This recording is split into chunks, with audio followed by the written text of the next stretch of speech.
All right, so let's get underway. Everyone, thank you so much for joining this session number 2 of our Logic Live session. We've got a great presentation today from our friend Sinan Vural, who is joining us from Oslo, Norway. Sinan, are you there? Oh, we might have to unmute Sinan. Hold on for 1 second. If anybody was on last week's, they got to hear like everybody watched TV. So we started off this meeting here with everybody muted. So Sinan, can you hear me? Yes. Ah, there we Hi, are. guys. How you doing, my friend? Yeah, we're okay and ready to go. All right. Hello, everyone. If you want to go ahead and share your screen. Okay. You'll have to stop sharing. Oh, that's what my mother never told me, was to stop sharing. Share. Yes, For it was your always the only opposite. There we go. So yeah, so So- Sinan is joining us. He works for Flambert in Oslo, Norway. Sinan has always been a great contributor to Logic and to our One Frame of White contests over the years. And so just on behalf of everybody, I just want to say thank you so much, Sinan, for doing this. This is wonderful. So without any further ado, I want to hand it over Hi, to Sinan. guys. Good morning, good afternoon, good evening, friends. Today, well, I was actually thinking about updating my YouTube channel, but when this opportunity came up, I just wanted to chip in with Andy here. So I'm going to talk about, I think about 10 minutes about what the emitters are and what the particle system is all about in Flame, what kind of emitters you can use, go over the parameters a little. And then I have several setups here, hopefully relevant to our times. And then you can shoot questions, make suggestions, and we will try to address all of them. So yeah, I'm sorry, real quick, if anybody does have questions, go ahead and just fire them off in the chat, and I'll just keep note of them, and we'll try to get to everybody. Yeah, Andy will keep track of the questions, and he will then talk about it, and we can just move on from there. So apologies if my English is a little bit cranky. It's not my native language, mother tongue, whatever. So the particle system in Flame is from, I think, 1995, 1996. Correct me if I'm wrong, Andy. But it was a great year. That was a fantastic Yeah. year for particle systems. So yes. So it was a great system for 1995. It still is for 1995. But let me just go and delve into it. So we can access the particle system within the action from particle generators. There are 3 nodes that are relevant to the particle system per se. They are the generator, the animator, and bouncer. I'll try to talk about most of them today.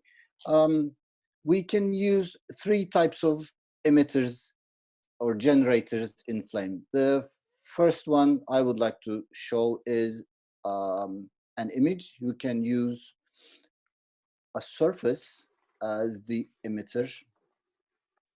So, this is the color correct now. Color source. Yep. So when we have a surface, the particles are going to be generated on the normals of the surface. So if the surface is looking right and I add a particle generator to it, to show the particles better, I'm just going to make this transparent and just go ahead. So when we go into the particle generator, by the way, I am using 2020 extension 3. So your user interface might be a little different, but all the parameters are almost the same. This bit here, the number, lifetime, size, and speed are per particle parameters, and the variance are related to these parameters. So if we're generating, this number is, we're generating 10 particles per frame, that is. Okay, I'll make these. So this is the type of the particles. you can use lines. I start usually using lines, so I see the overall movement, but I'm going to make them quads so we can see better maybe. And the number is the actual number of particles generated per frame. Variance is plus or minus. So if we are generating 10 particles and we say 4 variants, each frame is going to generate from 8 to 12 particles. This is the threshold, the variance. The lifetime, if we extend this and press play, it's just going to go.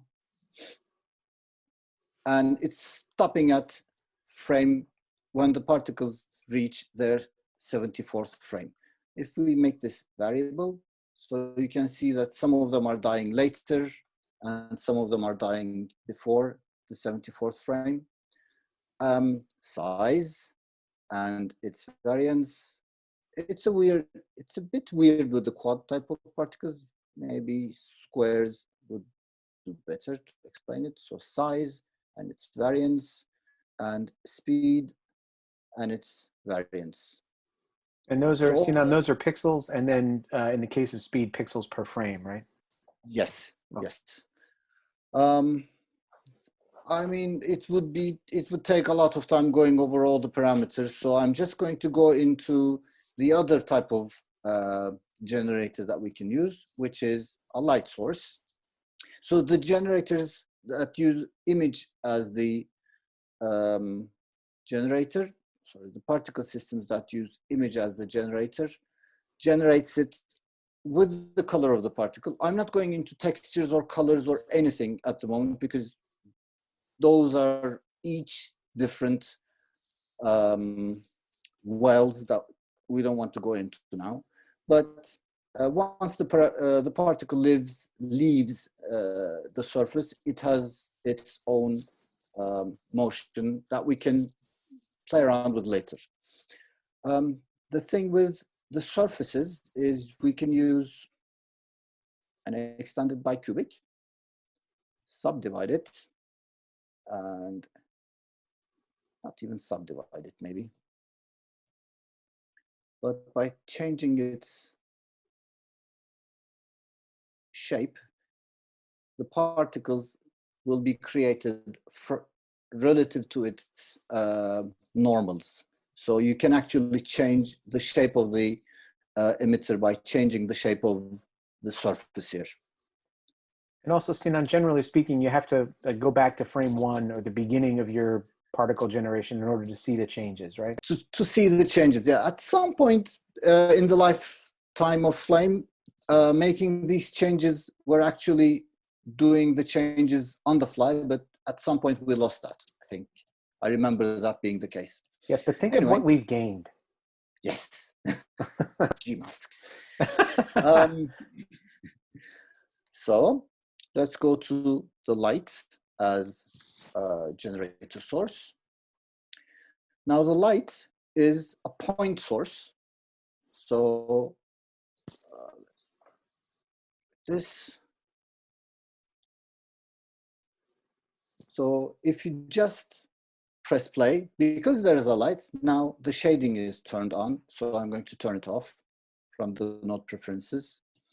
So using the light source as a particle generator, it's like a point in space and it generates the particles all around it.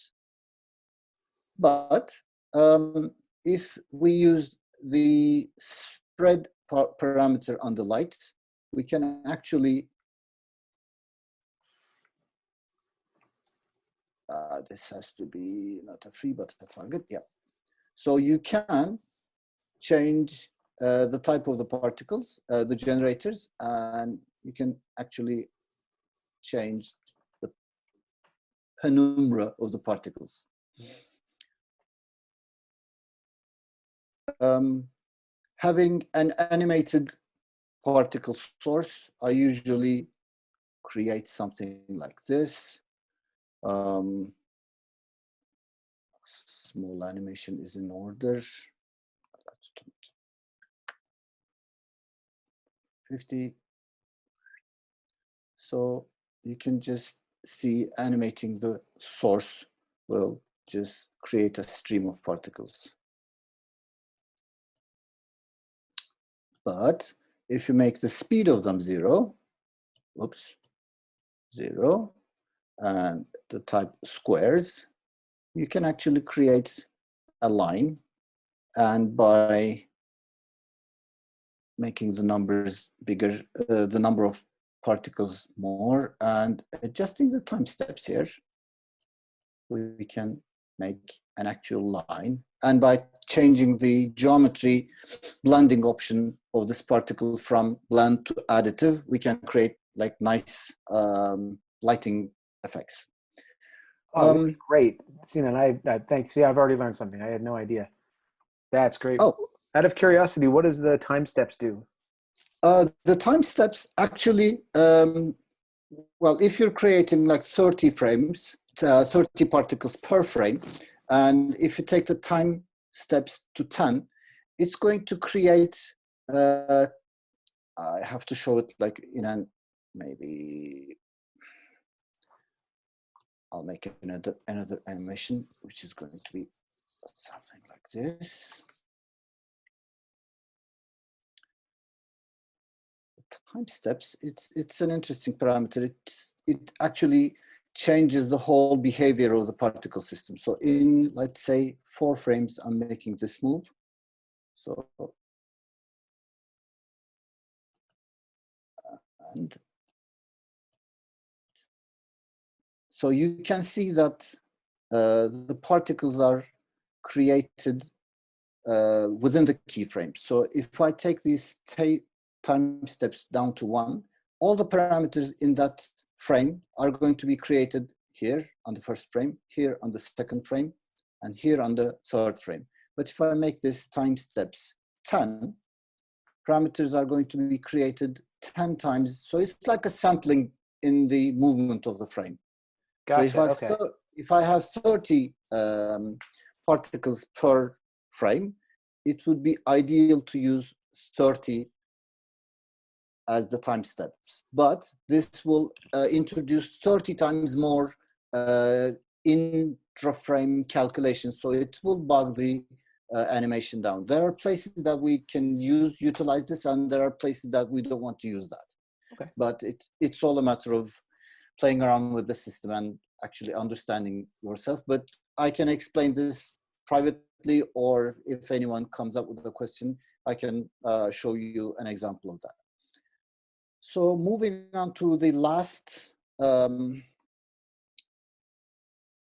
particle generator type is the object.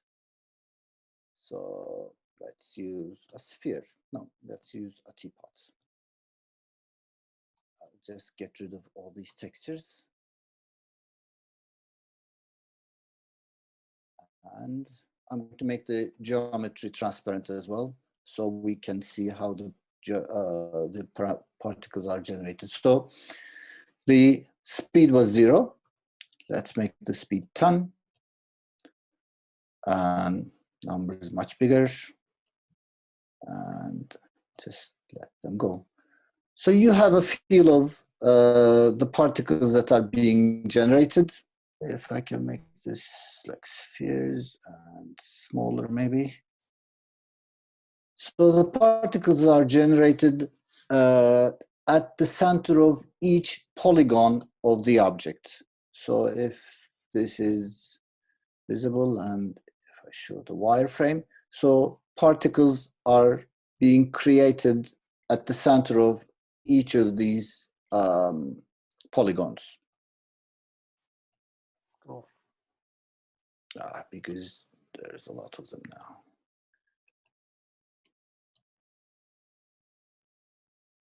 Using geometry as the emitter has some uses. I will come to that.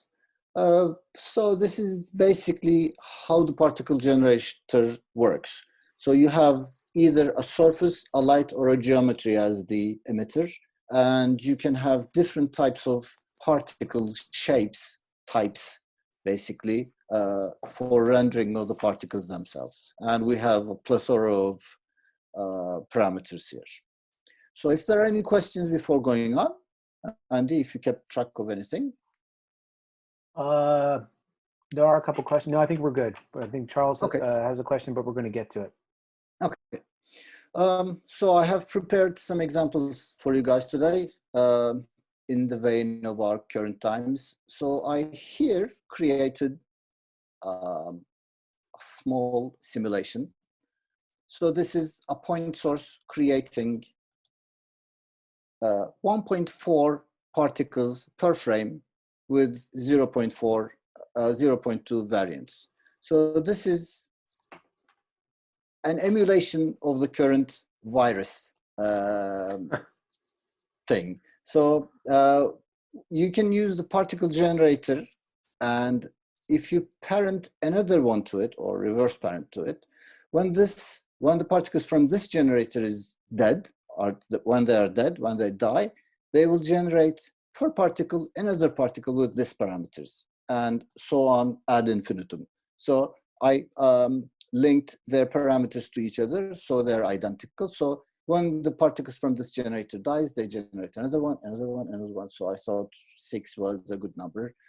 So at the current rate we're going, some countries have a high R value around 2.4. So you will see now if we press play and how the virus can multiply and get over the population. But if we take this number down, like 1.4, then you will see the amount of population or the amount of patients infecting other healthy people goes down drastically. So this is just to show that you can use particle generators, parented to particle generators. When they die, they generate other particles. We can use this to do, I don't know, this kind of emulations, fireworks, or when you use bouncers, you can kill and generate other particles by them.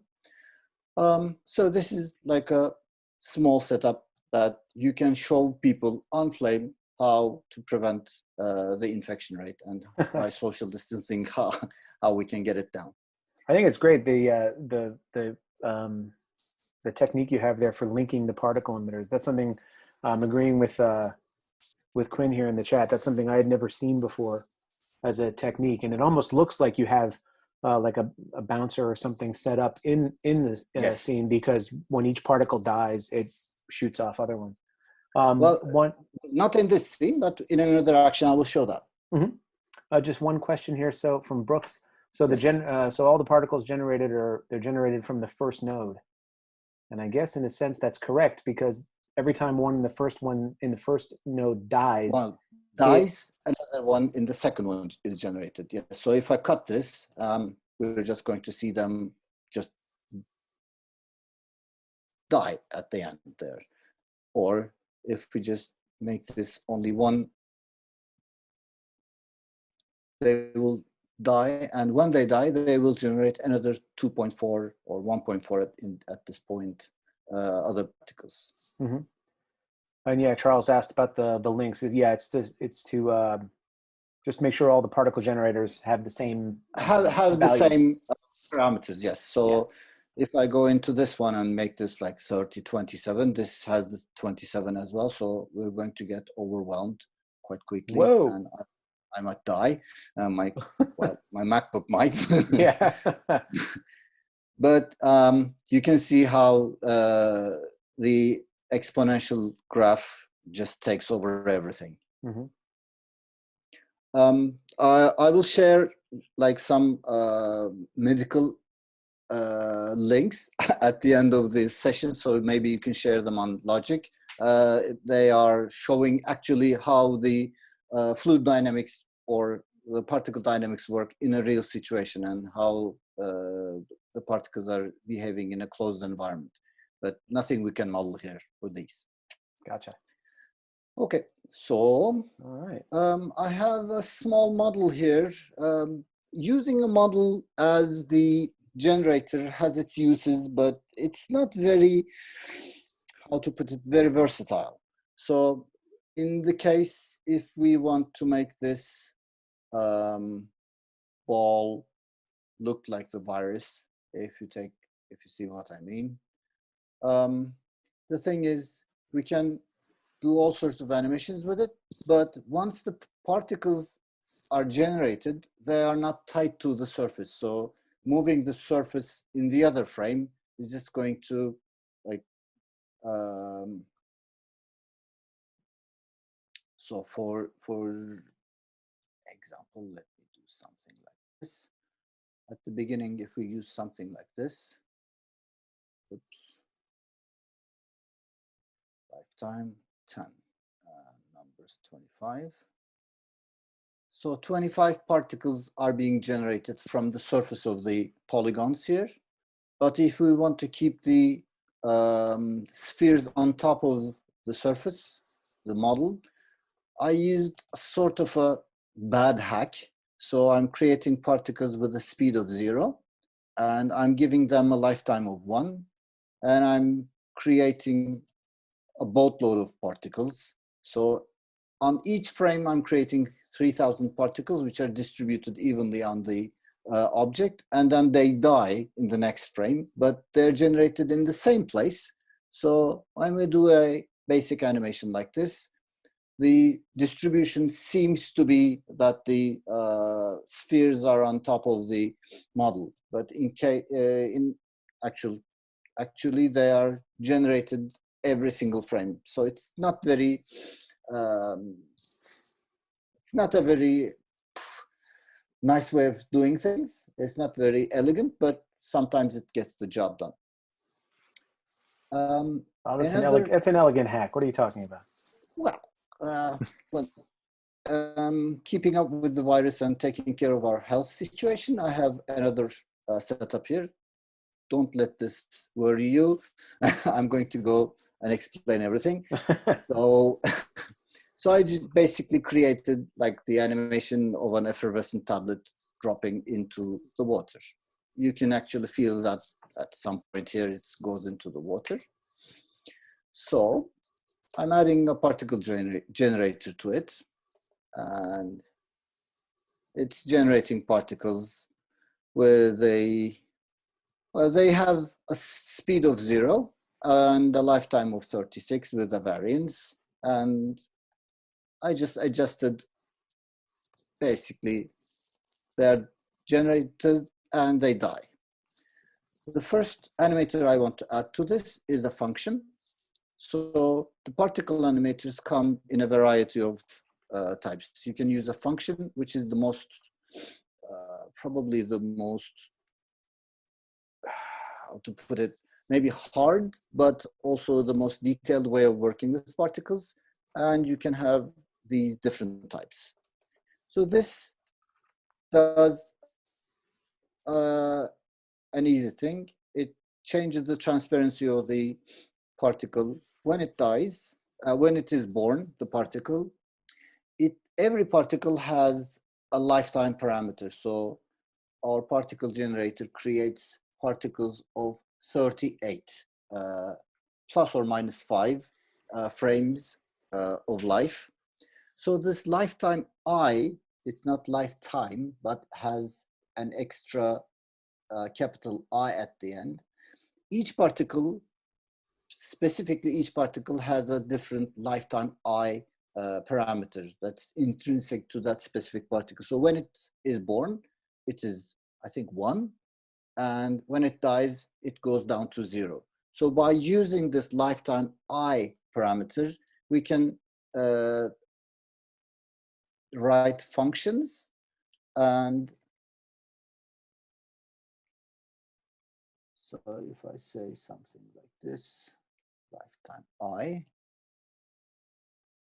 the particles are born and they are dead at the end of their, when they are born, their transparency is 0, and when they die, their transparency is 100. It works a little bit different than our normal surface transparencies in this one. So my previous function was a sinusoidal curve. So the particles, when they are born,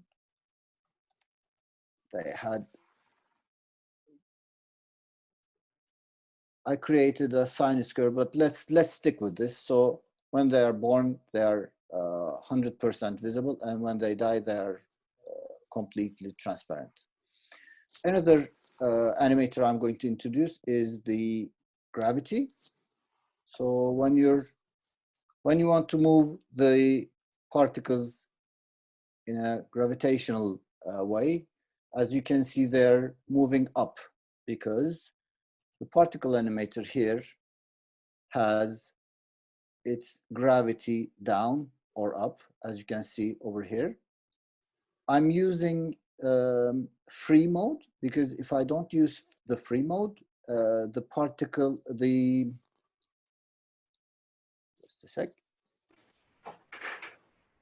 animator is going to be stuck with the coordinate system of the parent object. So it's going to go like weird places. That's why I use the free mode. So the particles are moving up. And the last but not least function is the speed function. I would like to shout out to the founders and runners of FX Guide because these particle functions are coming from their archive, if the old ones remember it. Yeah, it came up on the, Ivar, I think, brought it up on the chat. Okay. If you watched my YouTube videos, I went into great detail about these, but at the end, I could maybe also explain some other stuff about these. So this is a nice turbulence function that I use all the time. Basically, it's one of my go-to functions when I'm dealing with particles. It just creates a turbulence pattern, and we can adjust its size or the turbulency. So if I take this power, which is a parameter I'm using in the function here, if I make it like 0.2, the function is tighter. 0.02 should be wider.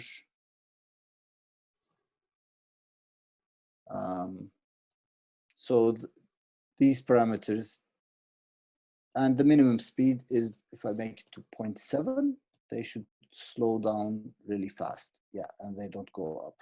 So I tend to keep this around 0.95 or something. So they're moving up. So maybe we want to kill them when they reach a specific point. That is the bouncer. So I have a surface here. This is the way to attach bouncers to particle systems. So this is a flat surface. Bouncers can be either flat surfaces because it just, the how do you call it? The collision detection only works with spherical or surface objects. So it's either a light or a flat surface that the bouncer works on. So you parent a surface to a particle bouncer, and you say to the particle bouncer, just extinct these particles when you come there. So if we look at it from the side, the particles should just die there. But we can say generator and extinct. So these particles will die, and some other ones can be born, which are these particles. And here,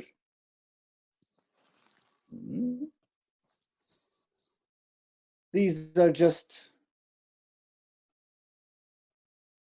very fast lines to simulate the fizziness on top of the water.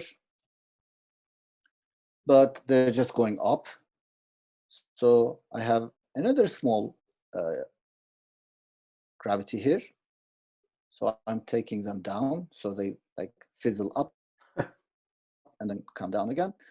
But I mean, creating the setup, I couldn't get rid of these excessive ones going down. I just don't understand. They shouldn't be there, but they are. So using a G mask, I just cut them off. Perfect. Sinan, Yep. does the bouncer respect any alpha channel or anything like that? If you had a flat image with an alpha channel, would that control the bounce at all? Or Yes, yes. A G mask in the action scene doesn't work, but if you have, okay, let's go to bouncers then. Thank you for the question. So I'm just going to run this and make this one white. Okay. So I have a light, one light here. I also the normal way of connecting extra axes to a hierarchy works with particles as well. So sometimes, you know, you can have different axes, but with the same underlying hierarchical objects tree here that you can place around with different axes. So it's the same here. It's the same light bound linked to the same particle bouncer parameters, but there are two of them. So one of them is here, and the other one of them is here. If I could just copy this and make another one, just let me do that.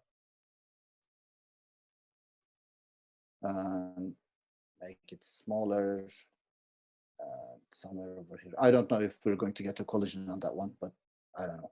Okay, so you see, the particles are generated from a rectangular source.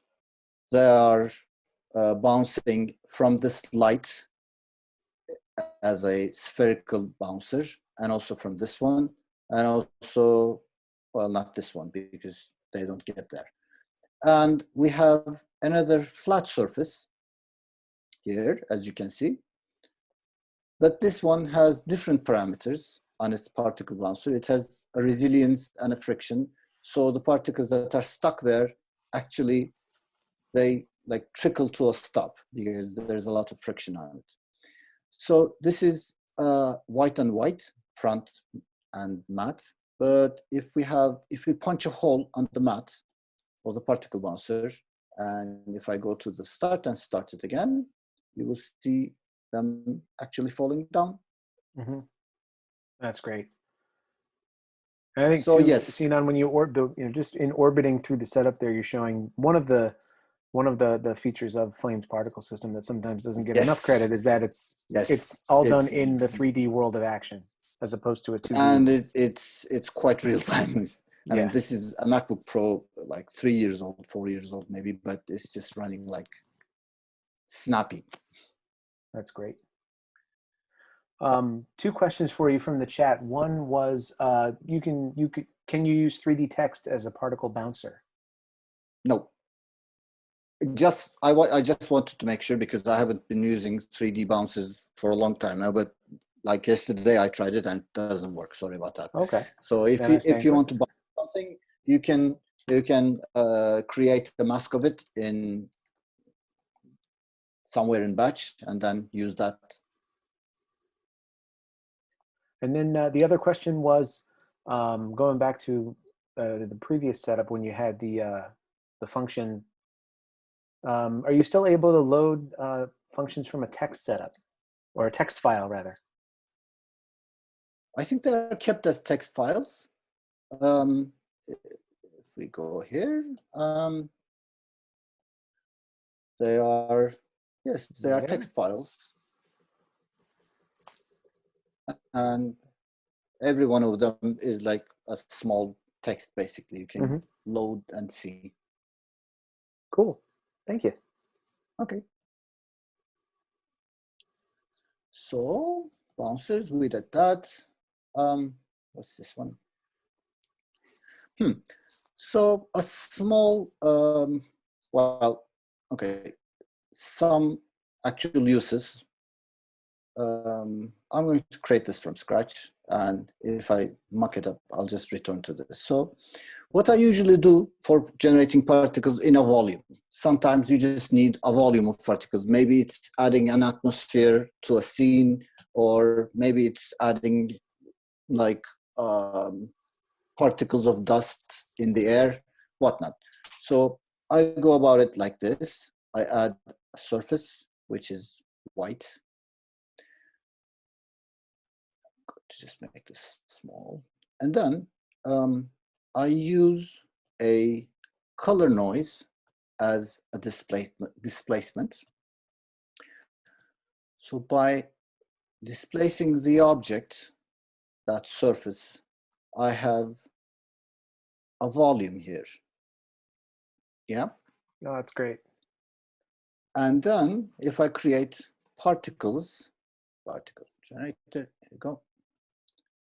And I'm going to make this transparent. Oops. So the particles are generated in this space, and they are being emitted from the surface normals of that displaced circle, surface, sorry. So we have, if I turn the speed down on this one, and maybe because they're lines want to have speed to be visible. So I'm just going to revert to spheres. Size, let's make that 5. So I'm generating 10 spheres per frame, and they're living for 30 frames. You can use this to add glitter to your 3D scene. Just add a glow or a glint on top of this. But if you use the this sinus function on the particles, which creates a fading in and out effect, you can actually turn them on and off. So if you want them to be slower, you can decrease the number of particles and extend their lifetime. So there is like a smoother animation there.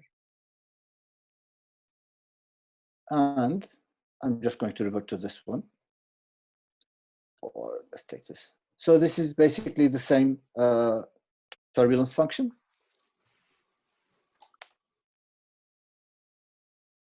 I literally used this to create fireflies on my first feature film.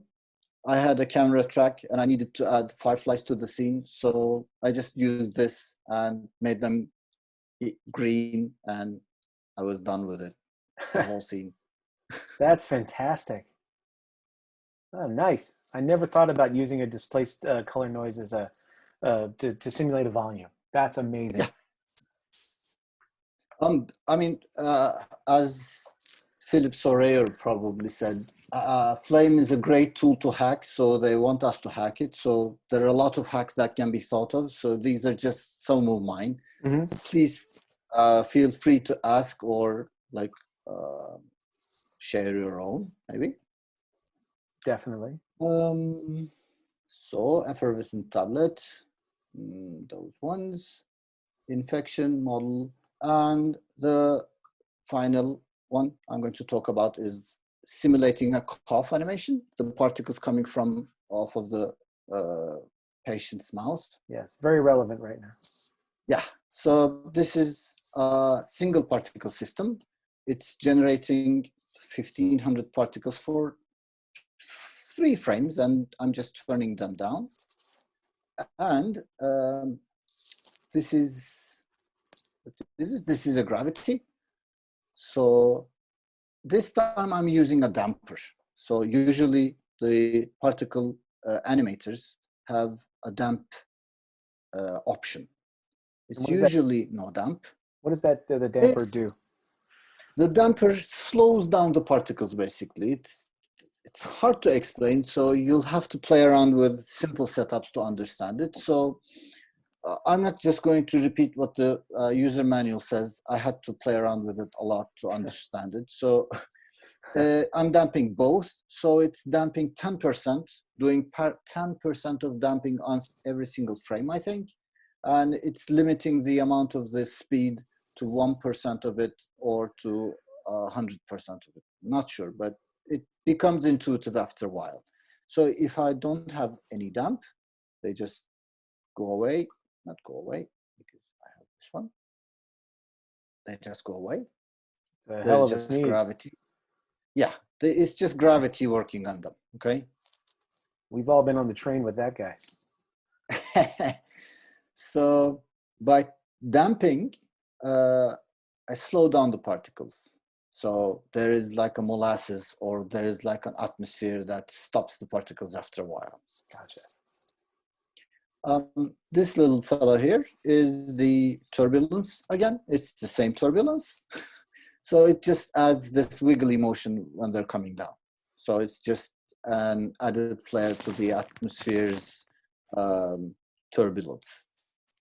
But hopefully, when all this thing blows over, we will be able to change the particle type to squares, add some spin variants to them, and some color variation, and then voila, confettis for you.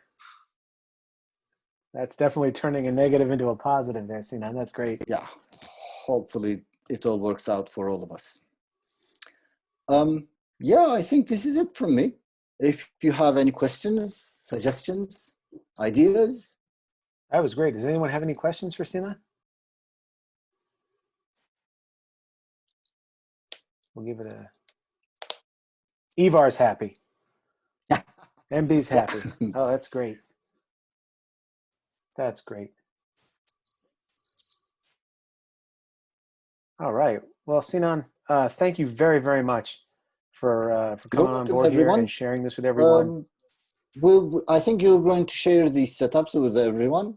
So Yes. it would be great if anybody had questions. I would be happy to answer them. Wonderful. Yeah, I'll be putting this video and a link to the video and also a link to the setups that Sinan shared up on Logik later today. If anybody has any questions for Sinan, please feel free to reach out to him on Logik.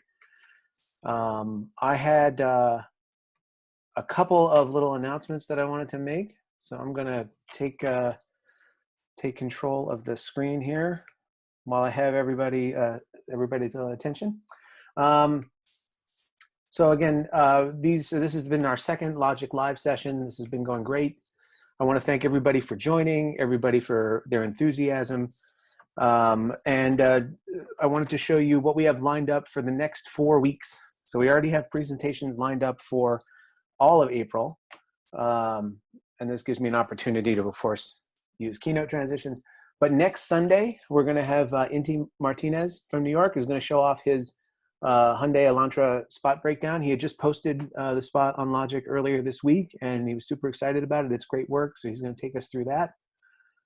After that, on Sunday, April 12th, Christoph Zapata from Germany is going to show a little bit of Nuke for flame artists. We all, live in kind of a mixed environment with other artists, and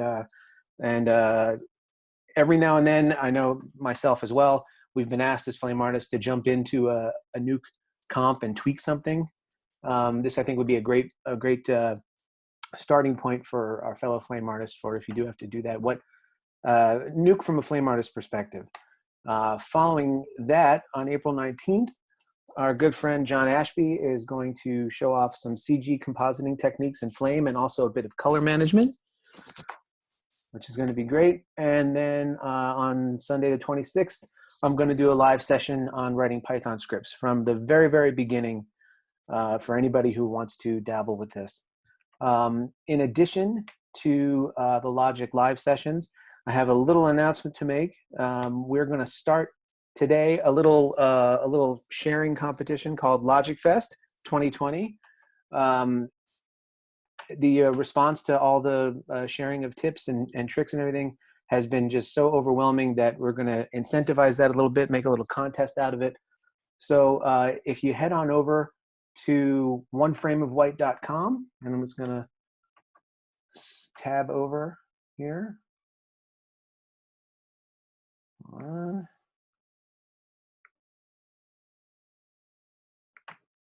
Yes, if you go to oneframeofwhite.com, we've got a little sign-up sheet here. Basically, 3 simple steps, right? Sign up with the form at the bottom of the page. Submit a little tip or a trick. It doesn't matter how simple or complex it is. You'd be surprised how sometimes the simplest things in the world end up changing your life as a flame artist.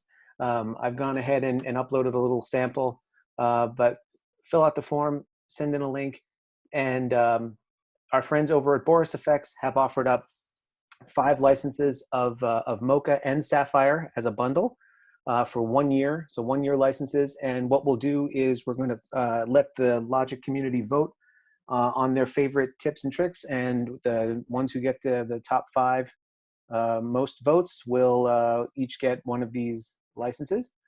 There are rules and everything on the Flame on oneframeofwhite.com site, but we're going to announce the winners on Sunday. I'm sorry, on we're going to announce the winners on April 28th on a webinar that's going to be co-hosted by our friends at Autodesk, who I want to thank very much for helping with the technical end of these live sessions. But there'll be information on how to sign up and get in on that April 28th webinar.